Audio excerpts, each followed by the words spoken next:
Assalamualaikum warahmatullahi wabarakatuh. Perkenalkan, nama saya Dava Novembri. Kalau di kampus biasa dipanggil Embri.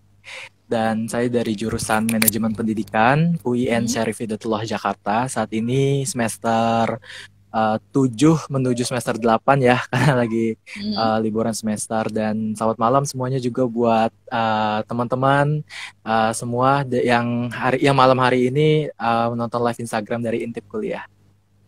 Oke, salam kenal Kak MD ya. Oke, sebelum kita lanjut, aku mau informasiin untuk teman-teman semua, silakan untuk memfollow Instagram kita @intipkuliah karena di sana ada informasi terkait live setiap hari dari jurusan-jurusan. Kemudian juga jangan lupa di subscribe channel YouTube kita karena di sana ada ratusan video dari mahasiswa di berbagai jurusan yang ada di Indonesia. Oke Kak, kita lanjutkan aja pembahasan kita terkait manajemen pendidikan ya di UIN Syarif Hidayatullah Jakarta. Nah, secara garis besar jurusan Kakak ini manajemen pendidikan itu secara kayak gimana sih Kak? Boleh dijelasin ke kita semua? Oke, secara garis besar jurusan manajemen pendidikan di UIN Syarif Hidayatullah Jakarta khususnya itu mempelajari mengenai manajemen dan juga pendidikan, karena manajemen dan pendidikan ini kan merupakan dua disiplin ilmu ya, di mana di jurusan manajemen pendidikan ini kita memang difokuskan untuk mempelajari mengenai manajerial di sektor pendidikan seperti itu. Adapun mata kuliah yang ada di manajemen pendidikan itu sangat beragam sekali Kak, dan itu memang apa ya, difokuskan di bidang manajemen seperti kayak manajemen sarana dan prasarana, manajemen kurikulum, manajemen sumber daya manusia. Jadi kita mempelajari dua konteks dan juga dua konten, yaitu manajemen dan juga pendidikan. Tapi tetap berada pada sektor dan bidang pendidikan. Tapi secara mindset pemikiran kita lebih diarahkan kepada bagaimana kita mengatur, bagaimana kita mengelola, bagaimana kita sesuai dengan fungsi manajemen ya, yaitu watch, planning, organizing, actuating, dan juga controlling, di mana kita memang difokuskan kepada empat fungsi manajemen tersebut untuk mengatur, mengelola bidang pendidikan, entah itu lembaga pendidikan seperti sekolah maupun non sekolah. Garis besar seperti itu untuk jurusan manajemen pendidikan. Oke, berarti seperti itu ya Kak, untuk secara garis Ya, besarnya mempelajari mengenai dua disiplin ilmu gitu ya, yaitu tentang manajemen dan juga pendidikan itu sendiri, yang dimana manajemennya ya, juga di sana itu dalam lingkup pendidikan itu sendiri gitu ya Kak. Jadi ya, bagaimana cara betul. mengolahnya, seperti itu ya Kak. Nah, sekarang ini kakaknya tadi udah di semester 7 mau ke 8 ya Kak? Iya, betul. Udah Ya. semester akhir. Oke, nah sedikit flashback mungkin Kak ketika dulu awal masuk kuliah nih ya Kak. Aku pengen tahu terkait tentang alasan kakaknya nih, kenapa akhirnya kakak tuh Ya. memilih jurusan manajemen pendidikan gitu. Boleh Kak diceritain pengalamannya dulu? Oke, alasan memilih jurusan manajemen pendidikan. Flashback ya ke belakang, saya itu dulu backgroundnya SMK jurusan pemasaran. Nah, di mana kompetensinya memang difokuskan pada bidang manajemen bisnis. Nah, memang ketertarikan saya pada bidang pendidikan atau passion saya dalam bidang pendidikan itu membuat saya ingin berkuliah di jurusan pendidikan. Tetapi saya juga tidak ingin meninggalkan atau melupakan ilmu yang sudah saya dapatkan di SMK. Karena di SMK saya fokus pada manajemen dan konsentrasinya pemasaran, jadi bagaimana saya untuk memilih jurusan di kuliah yang satu linear dengan jurusan di SMK saya, yaitu pemasaran. Dan bagaimana juga saya bisa mendapatkan apa namanya, pembelajaran yang sesuai dengan passion saya di bidang pendidikan. Jadi pada saat itu alasan pertama adalah oke, saya combine aja dari background saya sebagai pemasaran, yaitu manajemen bisnis, dan juga passion saya di bidang pendidikan. Jadi saya combine jadi manajemen pendidikan. Kemudian alasan keduanya adalah saya melihat bahwasannya pendidikan di Indonesia ini memang masih pada proses perkembangan seperti itu. Melihat mutu pendidikan saat ini di Indonesia memang belum merata. Mungkin mutu pendidikan itu bisa dilihat hanya di kota-kota besar aja seperti Jakarta, Jogja, Surabaya, tetapi mutu pendidikan yang ada di desa-desa pelosok itu kan yang masih menjadi momok dan juga masih menjadi permasalahan besar mutu pendidikan di Indonesia saat ini, dan itu menjadi sudah menjadi peranan saya sebagai anak bangsa untuk bisa fokus kepada pendidikan yang ada di Indonesia. Setidaknya saya bisa memberikan gerakan-gerakan meskipun itu bukan gerakan yang besar, tapi melalui peranan saya sebagai mahasiswa nantinya, mahasiswa manajemen pendidikan, saya bisa membuat program-program ataupun kegiatan-kegiatan yang apa namanya yang basically itu di bidang pendidikan seperti itu. Nah, kemudian alasan ketiga saya memilih manajemen pendidikan adalah tentu saya ingin terjun di bidang pendidikan lebih dalam lagi. Jadi nggak hanya pendidikan secara formal maupun non formal. Jadi pendidikan saya juga tertarik pendidikan luar biasa atau pendidikan untuk anak disabilitas, kemudian pendidikan masyarakat itu apa namanya yang menjadi lingkup pendidikan itu saya juga tertarik kepada hal itu. Jadi keinginan saya untuk memiliki yayasan atau lembaga pendidikan, memiliki rumah bakat untuk anak-anak terlantar, anak-anak disabilitas yang tidak mendapatkan pendidikan baik formal maupun non formal, itu bisa saya berikan kepada mereka secara percuma supaya mereka mendapatkan pendidikan yang layak. Dan membangun yayasan atau lembaga pendidikan itu menjadi impian besar saya sih untuk bisa memberikan pendidikan yang layak kepada anak-anak di Indonesia yang kurang mampu. Oke, jadi itu dia berarti kayak alasan kakaknya sampai akhirnya memutuskan untuk memilih jurusan manajemen pendidikan. Keren banget nih kak. Iya, 3 alasan tadi gitu ya kak, dimana memang kakaknya di passionnya sendiri di bidang pendidikan, kemudian dulunya juga jurusannya jurusan pemasaran gitu ya, sampai akhirnya mencari apa nih yang linear dengan kedua hal tersebut gitu ya kak. Terus sampai iya, akhirnya adalah manajemen pendidikan dan keren juga nih alasannya yang kedua dan yang ketiganya gitu ya terkait tentang kontribusi bagi bangsa gitu ya terkait tentang untuk betul. memajukan pendidikan Indonesia itu sendiri. Keren banget. Nah kak, untuk mata kuliah dan juga tugas-tugas gitu ya kak yang khas ada apa aja sih Ya, kak di jurusan kakak? oke. Ini kalau boleh saya bercerita di jurusan manajemen pendidikan itu, menurut saya seru banget sih. Mungkin di awal memang saya rada rada rada takut gitu kalau mata kuliahnya itu mata kuliah yang membosankan gitu. Tapi selama saya 7 semester kuliah di manajemen pendidikan itu, saya mendapatkan mata kuliah yang mungkin tidak ada di jurusan lain gitu. Mungkin di manajemen murni tidak ada karena di sini kita memang fokus ke manajemen dan konteksnya adalah pendidikan. Jadi mata kuliah yang seperti manajemen sarana dan prasarana, manajemen kesiswaan dan bimbingan konseling, terus manajemen kurikulum, manajemen keuangan, manajemen pemasaran jasa pendidikan, itu mata kuliah yang membuat saya tuh menjadi semakin tertarik untuk mempelajarinya karena secara umum gitu ya, mata kuliah yang ada di manajemen pendidikan itu memang mempelajari mengenai manajemen tapi konteksnya pendidikan. Nah, kemudian hal unik adalah yang ada di manajemen pendidikan, kita tidak hanya dituntut untuk memiliki pemahaman mengenai manajerial di lembaga pendidikan, tetapi kita juga diajarkan bagaimana supaya kita sebagai pengelola pendidikan kita juga bisa membuat RPP. Kita tidak hanya membuat RPP, tetapi kita juga menilai dan mengevaluasi RPP yang nantinya dibuat sama guru-guru gitu. Jadi kita juga tidak hanya menilai, tapi kita juga dituntut untuk bisa membuat seperti itu. Nah, kemudian kita juga diajarkan bagaimana cara kita mengajar di kelas. Karena pembelajaran ini tuh menurut saya sangat menarik ya. Sebagai jurusan manajemen pendidikan yang konteksnya adalah mengatur manajemen pendidikan, mengatur manajemen di suatu lembaga pendidikan, itu kita juga diajarkan bagaimana cara guru itu mengajar, manajemen kelas, terus bagaimana guru itu benar-benar menerapkan 4 kompetensi sosial, pedagogik, profesional, dan juga kompetensi pribadi.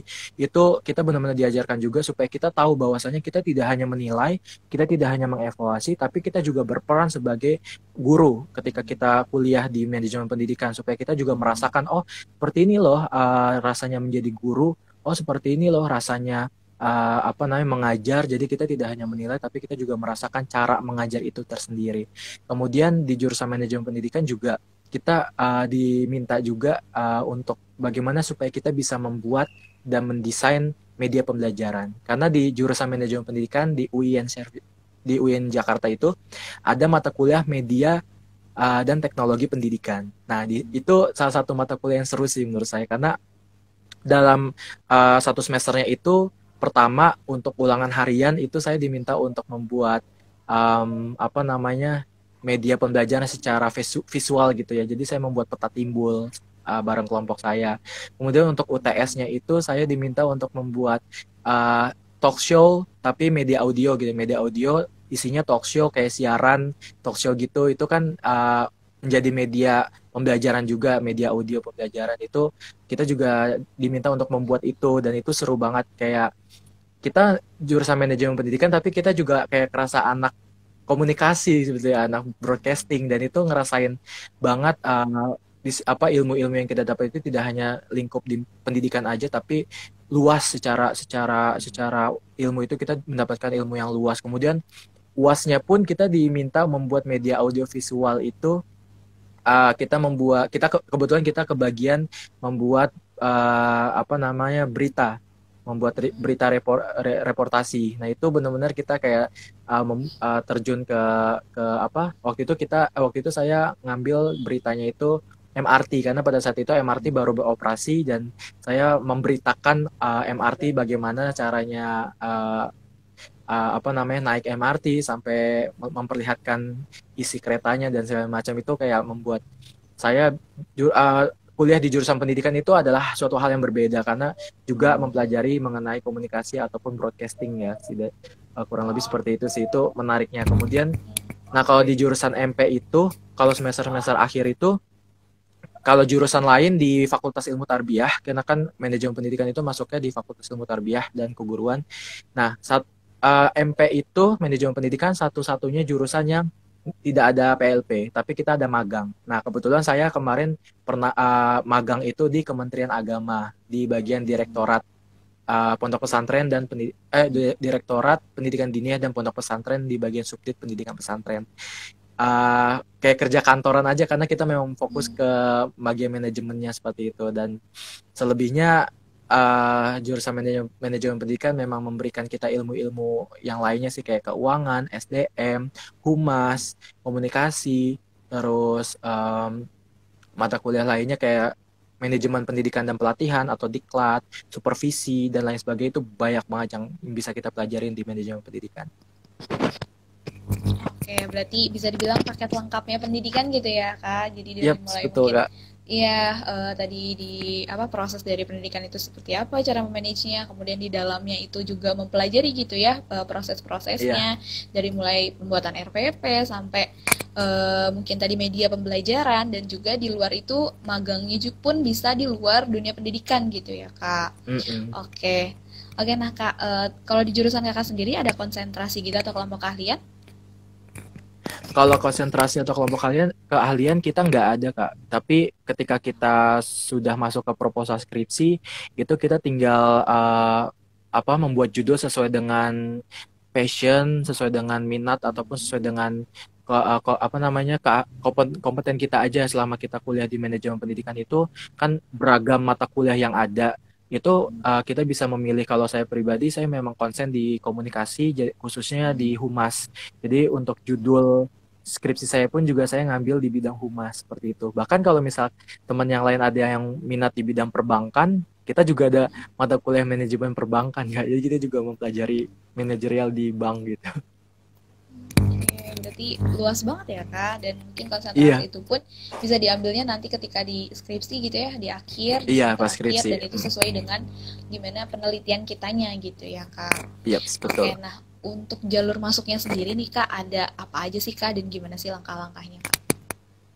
Oke, untuk jalur masuk di jurusan manajemen pendidikan ya, khususnya untuk jalur masuk itu karena kita UIN Syarif Hidayatullah, jadi untuk jurusan manajemen pendidikan sendiri itu tidak ada di daftar pilihan di SBMPTN, itu tidak ada, di SNMPTN juga tidak ada. Jadi kita itu hanya ada di UMPTKIN sama SPMB Mandiri. Sama SPAN PTKIN, UMPTKIN sama SPMB Mandiri UIN Jakarta untuk jalur masuknya. Mungkin nanti informasinya semuanya juga akan dipublish, diinformasikan ke teman-teman semuanya, ke teman-teman anak SMA kelas 12 itu melalui website apa UIN Jakarta, uinjkt.ac.id. Itu di websitenya itu udah lengkap semua informasinya mengenai SPAN, mengenai UM, dan juga mengenai SPMB Mandiri untuk jalur masuk untuk memilih manajemen pendidikan melalui 3 jalur itu. Oke, berarti bisa diakses di website resminya di UIN Syarif Hidayatullah Jakarta itu ya, Kak. Iya, Oke, atau di nah, admin UIN JKT. oke. Nah, terus kakaknya kan sekarang udah mau semester akhir nih. Nah, boleh dong Kak dibagi gitu ya Kak, semasa dulu kuliahnya itu dikasih tips-tips nih untuk mahasiswa baru yang baru bergabung gitu Kak dengan jurusan manajemen pendidikan. Wah, ya untuk mahasiswa baru yang baru bergabung di jurusan manajemen pendidikan, um, pada dasarnya kita adalah mahasiswa agent of change gitu. Artinya kita kuliah tidak hanya sekedar kuliah pulang aja. Oke, kuliah pulang kalau misal di rumahnya dia belajar, terus menghasilkan prestasi secara akademik seperti itu tuh kupu-kupu yang bagus seperti itu. Tapi kalau kayak kuliah pulang yang cuma di rumah cuma rebahan aja itu, kalau menurut saya itu akan merugi sih, khususnya di jurusan manajemen pendidikan.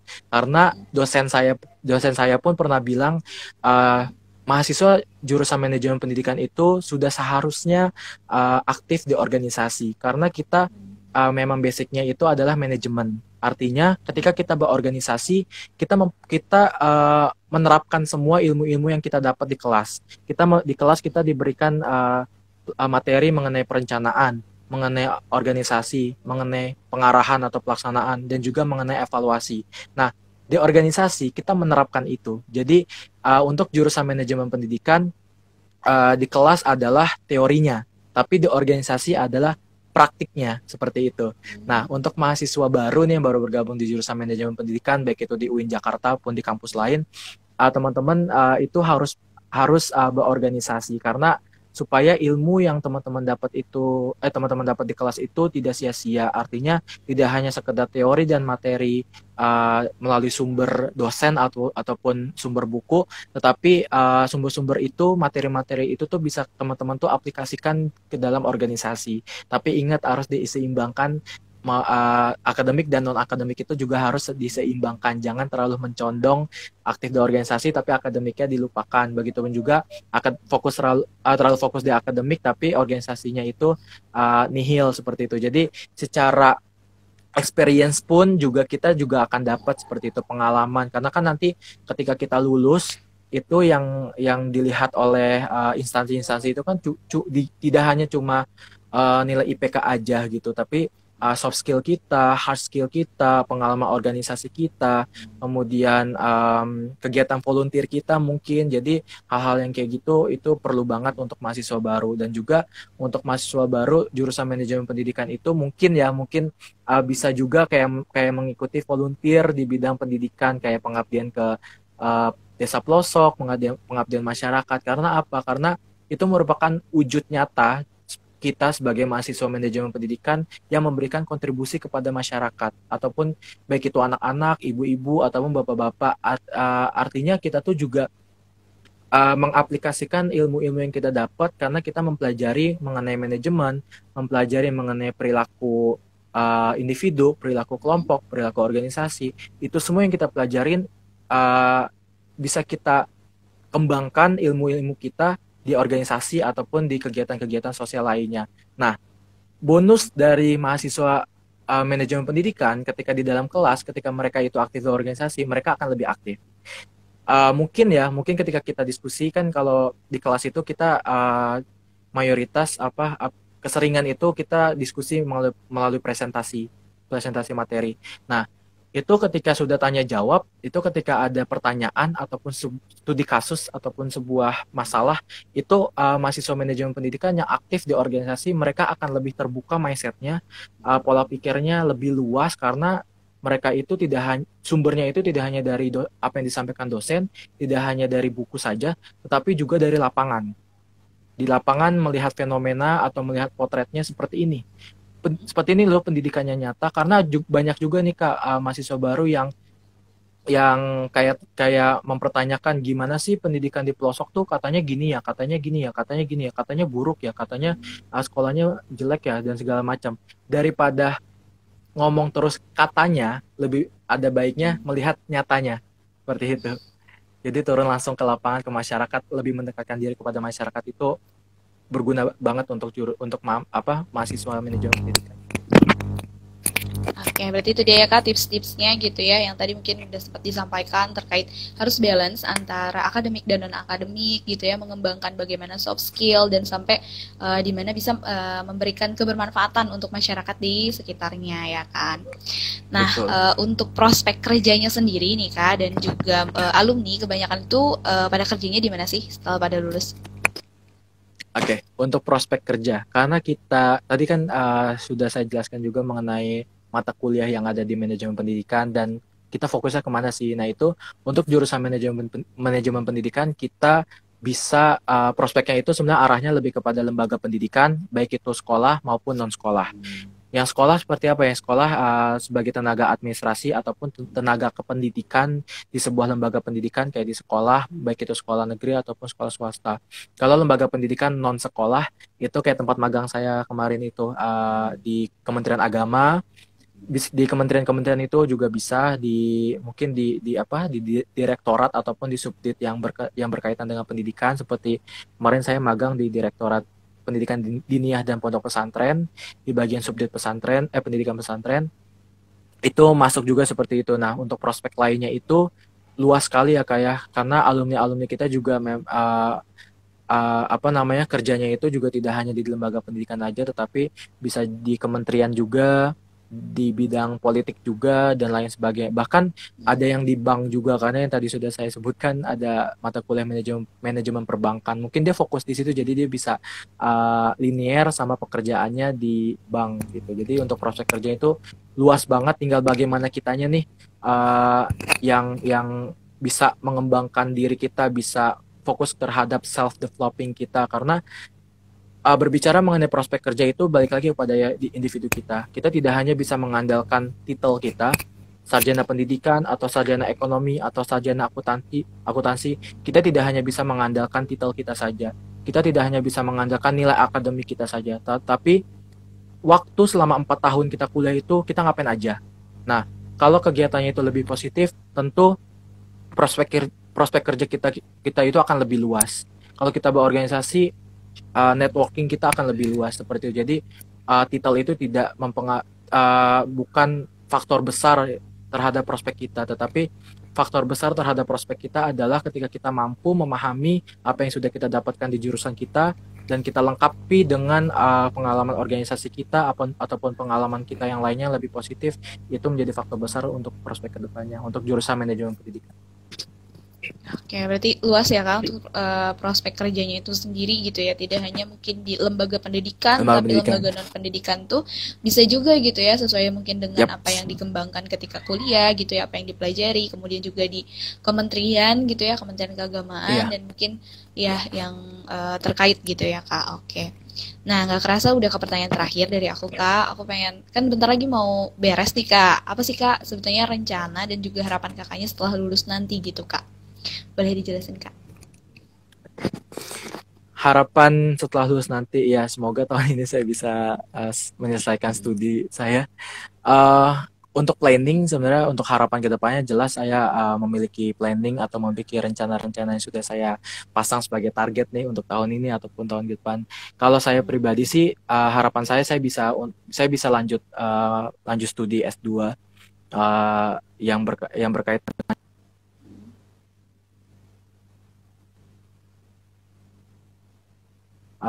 materi saya mengenai humas dan layanan pendidikan.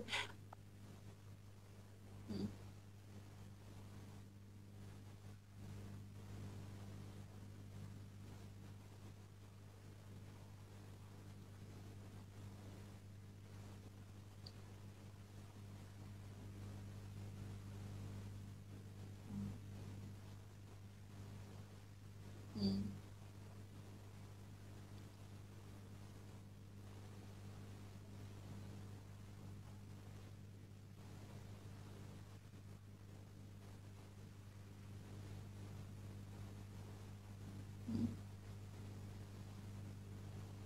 ilmu yang ada di S1.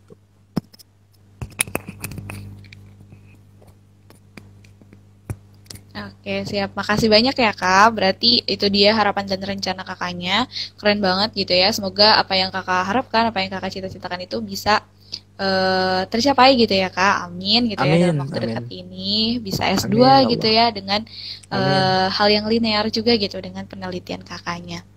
Oke Kak, nggak amin, kerasa banget. Kita udah 30 menit ini ya Kak membahas terkait tentang jurusan manajemen pendidikan ini.